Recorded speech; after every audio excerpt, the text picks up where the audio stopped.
Un feliz ya 2 de julio, viernes, nos estamos amaneciendo con conversaciones muy importantes, con repercusiones para nuestra región, desde el dato de empleos y de crecimiento económico que se está proyectando para Estados Unidos por parte del Fondo Monetario Internacional, un dato de empleos para el mes de junio mejor de lo que esperaba el mercado, pero también nos estamos amaneciendo con noticias como las de Colombia, cuando el día de ayer la calificadora Fitch pues prácticamente retira el grado de inversión a Colombia y baja la calificación crediticia de este país. Ya estaremos analizando, por supuesto, el por qué o las razones.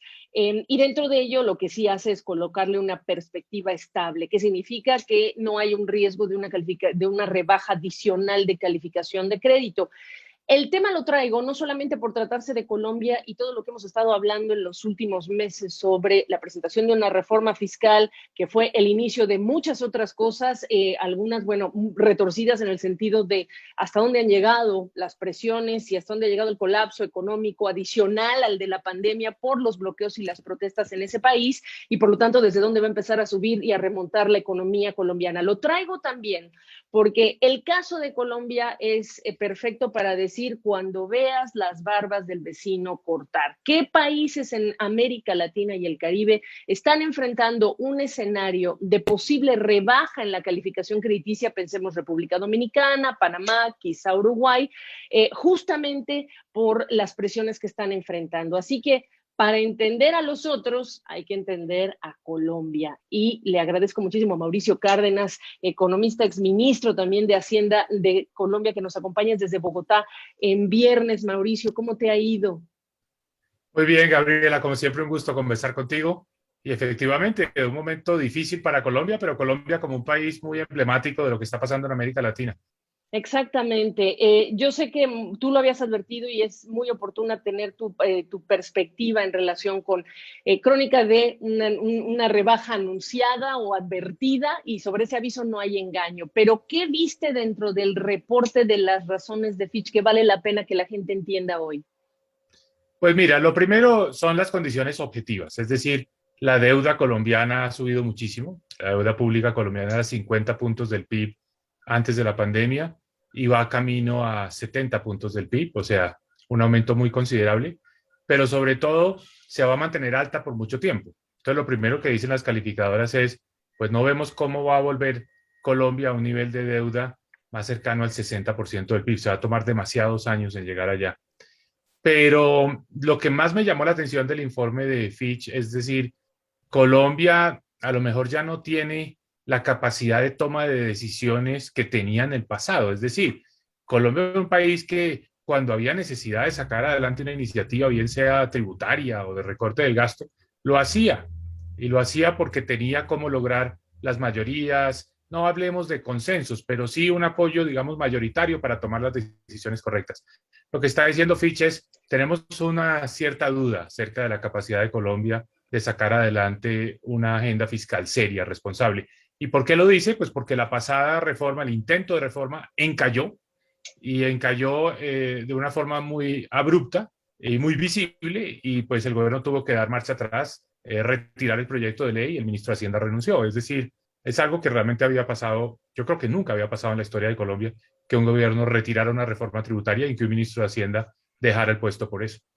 Y lo interesante también, Mauricio, en el documento de Fitch es este reconocimiento de que cuando entre el nuevo Congreso se va a presentar un nuevo proyecto de reforma que tú sabes que se ha estado trabajando y consensuando y hay empresarios, hay cámaras empresariales que dicen nosotros ponemos de nuestra parte, no pasa nada, pero Fitch dice que no puede descartar que ese otro proyecto de reforma o se debilite o también fracase. Y ahí estás hablando otra vez de lo que tú estás mencionando. Es que ya está calentando motores en serio la política colombiana, que como tú sabes tendremos elecciones tanto de Congreso como presidenciales el próximo año. Entonces ya eso empieza a contagiar todo, porque pues las decisiones duras, difíciles en materia fiscal, pues naturalmente son impopulares. Eso es inevitable. Entonces, pues no podemos esperar mucho de esta reforma tributaria. Va a ser muy parcial, va a ser muy diluida, como tú misma dices. Entonces, si el problema fiscal de Colombia es 100, esta reforma resolverá un 10 o 15%. Es decir, no es una reforma que vaya a darle a Colombia una salida estructural a la problemática fiscal. Entonces lo que dice Fitch es, eso dependerá del nuevo gobierno, 7 de agosto del 2022, y dependerá, pues primero de quién gane las elecciones, pero segundo, de qué respaldo y qué gobernabilidad tenga en ese momento. Por supuesto, ayúdanos con los números cuando hablamos de la situación o la crisis fiscal del país. ¿Cuánto pagan de impuestos los colombianos? ¿Cuánto recauda el gobierno? ¿En qué áreas? ¿Dónde están los talones de Aquiles? Además de esta todavía dependencia fuerte de ingresos por petróleo, por café, etcétera, Mauricio. Bueno, no abrumemos a la audiencia con demasiadas cifras, pero para que ustedes tengan una idea, el gobierno colombiano normalmente gasta 19% del PIB por año. 19 puntos del PIB fue el gasto durante los últimos 10 años hasta llegar a la pandemia. Muy estable, por cierto, muy predecible. Nunca sube ni más de un punto ni cae por debajo del 18%. Siempre está muy cerca del 19% del PIB. Hoy Colombia, hoy en el 2021, está gastando el gobierno 25 puntos del PIB. O sea, un aumento muy grande, de 19 a 25. Y los ingresos fiscales de Colombia son 16 puntos del PIB. Eso es lo que recauda el ingreso, el gobierno colombiano. Entonces, en un año normal, el gobierno colombiano recibe 16 puntos del PIB y gasta 19. Es decir, tiene un déficit de 3 puntos del PIB. Hoy, recauda 16 y gasta 25. Es decir, tiene un déficit de 9 puntos del PIB. Y el año entrante, 23 va a ser el gasto. Es decir, no va a volver a los 19, se quedó aquí arriba. Y se quedó aquí arriba porque muchos de los gastos que se introdujeron durante la pandemia se vuelven permanentes. Por ejemplo, los apoyos monetarios a los hogares en condición de pobreza o vulnerabilidad. Entonces, el gran reto hacia adelante es, ¿qué vamos a hacer con un Estado que creció y al mismo tiempo los ingresos fiscales se quedaron estancados en 16 puntos del PIB? Y qué bueno que lo tocas en esos términos, porque Colombia no es el único que tuvo que ampliar el aparato estatal, ampliar el gasto social para mitigar los efectos de la pandemia. Lo que quiero decir con esto es que vean a Colombia y miren sus países, porque esta es una tremenda lección y Mauricio Cárdenas nos explica perfectamente bien. Ahora, Mauricio, para entender esos talones de Aquiles que sí me importa, la recaudación, lo que hay que arreglar, cuánto también hay que arreglar lo que recaudan los gobiernos locales, los distintos departamentos, en el caso de Colombia. Mira, lo que te he dicho hasta ahora es el gobierno central, que es el grueso de las finanzas públicas colombianas, por cierto. Entonces, cuando se habla de reformas tributarias en Colombia, normalmente se habla de impuestos de carácter nacional. ¿Por qué? Porque Colombia, afortunadamente, digamos, en medio de una situación tan compleja, tiene algo positivo y es que las finanzas de los departamentos y de los municipios están muy equilibradas, porque hay unas leyes que les impiden endeudarse y que le ponen muchos controles a los municipios, a las grandes ciudades y a los departamentos para tener déficit altos. Entonces, realmente el problema fiscal colombiano es un problema del gobierno central. Ahora, aprovecho para decirte lo siguiente. El gobierno tiene empresas, tiene inversiones, como todos los gobiernos en América Latina. Entonces, una forma de financiación de este desbalance tan grande, 25% de gasto del gobierno y 16% de ingresos, es vendiendo activos. Pero lo que dicen las calificadoras es, mire, eso se puede hacer una sola vez. Eso puede ayudar a reducir el déficit un poco este año y el gobierno está planeando el año entrante algo también en materia de privatizaciones, pero eso no es sostenible a largo plazo. Y de hecho, hay muchas críticas entre los analistas porque la privatización este año realmente no es una venta de activos del gobierno al sector privado, sino que el gobierno le está vendiendo un activo muy importante que se llama ISA, que es la empresa de transmisión eléctrica, se lo está vendiendo a Ecopetrol. Y Ecopetrol lo compra, pero como Ecopetrol es una empresa listada en la bolsa, no es una empresa que haga parte del gobierno nacional, entonces aparece como una privatización, pero realmente es una entidad del Estado colombiano que le está comprando al gobierno otra entidad pública. Entonces es una privatización un poco, digamos, que con mucha creatividad, pero que las calificadoras pues no le dan toda la fuerza y toda la credibilidad en materia de que eso sea una solución a los problemas fiscales. Ahora, ya que estás hablando de cuestiones que son una sola vez, de una sola vez, ayúdame a incorporar, si es que te es posible, el anuncio que se hace ayer desde los países de la OCDE, como tú sabes, México, Colombia, Costa Rica, bueno, pues han sido medidos, Perú también, por parte de este organismo y son miembros, para poner un impuesto mínimo global y que sería una importante manera de recaudar, pero que no, con el cual los gobiernos del mundo no pueden contar este año, quizá en el futuro y quizá con empresas de sectores como el tecnológico. ¿Ya hay un cálculo de lo que le podría beneficiar a Colombia, por ejemplo? Pues mira, primero te digo que me parece un paso importantísimo, es histórico. Sí, Le trabajamos mucho porque recuerda que Colombia ya es miembro de la OCDE y sí. eso que al principio en Colombia no se entendía muy bien y los beneficios, las ventajas de estar en la OCDE, ahora lo estamos viendo por dos razones. Una, por esto que tú mencionas, que es un impuesto mínimo a las empresas, digamos, tecnológicas globales. ¿Qué ventaja tiene? Pues estas empresas, estas plataformas pagan unos impuestos insignificantes en países como el nuestro y ahora van a tener que pagar un impuesto mínimo del 15%, primer punto. Pero lo más importante para nosotros es que tengan que pagar unos impuestos en proporción a las ventas que hagan en nuestros países. Entonces, plataformas como Amazon o como Apple o como Google van a tener que empezar a pagar impuestos en países como Colombia. Esto no te digo que va a resolver el problema fiscal de nuestro país de ninguna manera, pero sí son unos ingresos que pues ayudan y pueden ser importantes. Pero lo segundo que creo que hay que destacar de la parte, digamos, positiva de lo que está haciendo la OCDE y que Colombia se ha beneficiado enormemente de ser parte de la OCDE, es que en Colombia, como en muchos países de América Latina, hay mucha gente que tiene su dinero escondido en otras jurisdicciones y no lo declara en nuestros países, como es la obligación. Entonces, ahora que tenemos estos acuerdos de cooperación bajo la sombrilla de la OCDE, pues estamos pudiendo ver cuáles son los saldos en las cuentas bancarias de los colombianos en Estados Unidos, en Panamá, en Inglaterra. Y hoy aparece la Administración Tributaria Colombiana diciendo que va tras 800 millones de dólares de colombianos en el exterior que ya fueron identificados y que los colombianos no están declarando como es obligación a la hora de pagar sus impuestos en Colombia. Entonces, otro paso importantísimo estar en la OCDE. Por supuesto, y por eso lo agrego, porque no arregla el gran problema, pero sí es una parte importante con la que ya van a poder contar los países y que mira que lo necesitamos, de este lado del mundo, en el mundo emergente lo vamos a necesitar, pero tampoco es automático y no va a ser a partir de este año para que cuando se entreguen estos proyectos de presupuesto de este correspondiente al siguiente, pues que se tome en cuenta cuándo se va a activar este beneficio. Mauricio Cárdenas, para empezar a cerrar esta conversación, yo te preguntaría, ¿qué debe contener que es lógico, que no solo es deseable, sino casi obligado el siguiente proyecto de reforma que entrará al Congreso para arreglar qué cosas en peras y manzanas? Mira, es un tema de evasión de impuestos, hay mucha evasión y esto también aplica a toda América Latina. Entonces, Sí. América Latina toda tiene que resolver un problema fiscal porque a todos los países se les aumentó el déficit. Entonces, aquí hay unos focos de evasión que hay que controlar y esto, digamos, también te lo digo de manera generalizada a toda la región. Hay muchas entidades sin ánimo de lucro que no lo son, que realmente son negocios escondidos. Entonces tenemos que cambiar las normas frente a las entidades sin ánimo de lucro. Aquí en Colombia ya dimos unos pasos importantes. No había controles, había 180.000 entidades sin ánimo de lucro que no pagaban un solo peso de impuestos. Hoy quedan solo 20.000 porque se les empezó a exigir más información y se les pusieron muchísimos controles. Es un camino por el que hay que seguir. La penalización de la evasión de impuestos. Vemos todos los días los escándalos a los artistas, a los deportistas en Italia, en España. En América Latina no.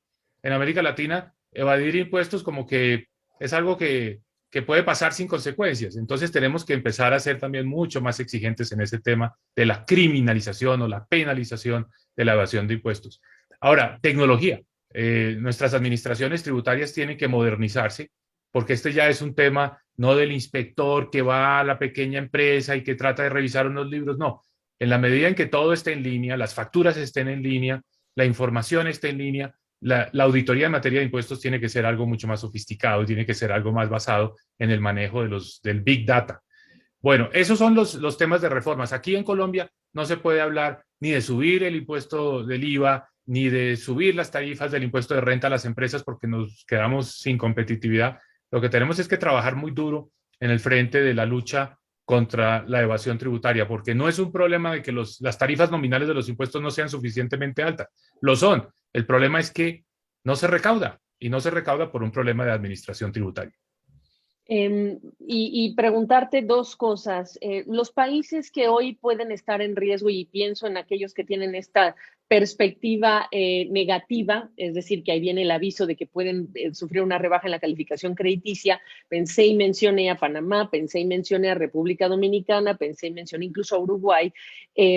Preguntarte, yo sé que no estás en una calificadora. El riesgo más fuerte en el contexto de la pandemia y de la recuperación tiene que ver con, mirando a Colombia, presentar una reforma tributaria que incluya aumentos de impuestos como el IVA a insumos que antes no, que le pasó a Colombia y que empezaron los problemas, digamos, y la gente en la calle, o cuáles son estas, digamos, focos amarillos sobre los cuales las autoridades que van a estar avanzando en la recuperación económica en la región tienen que estar pendientes para, digamos, mitigar estos riesgos. Y el ciudadano que te está escuchando, ¿qué le dices? Y no solo al ciudadano colombiano, para que nos ubiques en el carril en el que hay que estar en 2021, que reconozcamos que nuestros gobiernos gastaron más, pero no tienen estos recursos, van a tener que financiarlos y en algún momento dado ya no va a ser tan barato y va a haber consecuencias. Ya hay países en donde además están subiendo las tasas de interés, en Brasil, en México, etcétera. Mira, yo creo que hay varios niveles para darte esa respuesta. Lo primero es muy fácil que en América Latina en este momento nos vayamos a los extremos del populismo, tanto de derecha como de izquierda, que nos contagiemos de la rabia porque entonces hay pobreza, hay desigualdad, hay desempleo. Entonces aparecen estos caudillos que prometen de todo y que van a resolver todos los problemas cambiando la constitución, eh, pero ese no es el camino. Como tampoco es el camino la extrema derecha. A la extrema derecha le gusta gobernar sobre la base de miedo, de que nos va a invadir. Aquí en Colombia se usa el término el castrochavismo, que es una forma de comunismo, digamos, extremo. No, el miedo tampoco es una buena guía para las decisiones políticas. Lo primero que te diría es al ciudadano de a pie, aquí lo que se necesita es pragmatismo, se necesita moderación, se necesitan posiciones que ayuden a conciliar intereses, a resolver problemas de los trabajadores, de los empresarios, de la gente que está desempleada. Punto número uno. Punto número dos. Es fácil pensar que cuando a uno le han bajado la calificación o como Colombia que le han quitado el grado de inversión, pues que ya no hay nada que hacer, ya tiremos la toalla, nos vamos a desordenar y ya no hay restricción, pues ya para qué si ya perdimos el grado de inversión. No, una cosa son las calificadoras, pero otra cosa son los mercados. Y si uno sigue por el camino del populismo, de políticas fiscales demasiado laxas, sin poner la casa en orden, pues los capitales se le van, independientemente de las calificadoras. Entonces ahora lo que hay que evitar es que eso ocurra. Entonces, en mi opinión, tenemos que ser aún más serios y tomar las medidas porque tenemos es que evitar las consecuencias de estas perspectivas negativas, como tú dices, o de pérdida de la calificación. Entonces, tenemos que seguir por esta agenda de la responsabilidad en materia fiscal. Y lo último, al ciudadano de a pie. El ciudadano de a pie está en una situación muy difícil porque ha perdido ingresos por cuenta de la pandemia. Vendrán mejores momentos porque de la pandemia vamos a salir y las economías se van a recuperar, entre otras cosas, porque si miramos a lo que está pasando afuera de Colombia, el contexto es positivo para Colombia y para América Latina. Los precios de los productos de exportación están subiendo. Fíjate cómo está el precio del cobre, una magnífica noticia para Perú, o el precio de la soya, una magnífica noticia para Brasil o para Argentina. Entonces, las condiciones externas son buenas. El problema es interno, el problema es nuestro. Entonces, ¿qué es lo que se necesita para que el ciudadano de a pie pueda mejorar? Equilibrio, balance, medidas que logren darle a los países una perspectiva de que vamos saliendo de esta situación fiscal tan difícil, que vamos saliendo de la explosión social, las tensiones sociales y que vamos saliendo del COVID. Es decir, unas estrategias que no son ni las que están proponiendo los líderes de izquierda ni los líderes de derecha. Pragmatismo, moderación, llámalo como quieras, centro, pero es lo que le conviene al ciudadano a pie son gobiernos que invitan menos a las emociones y más a la razón, porque este es un momento para tomar decisiones muy pensadas, muy centradas, con mucha información, con mucha evidencia. Y mira que hay emociones después de un año de COVID y que todavía América Latina y el Caribe no ha podido lograr que ceda el virus. Te decía yo, y para las autoridades, tú trabajaste en Brookings Institution y entonces a mí me interesa como economista aquellos países que hoy ven a Colombia y que pueden tener en riesgo su calificación crediticia, ¿en dónde están esos riesgos? ¿Qué es lo que dirías como analista en ese sentido para estos otros países? Para cerrar.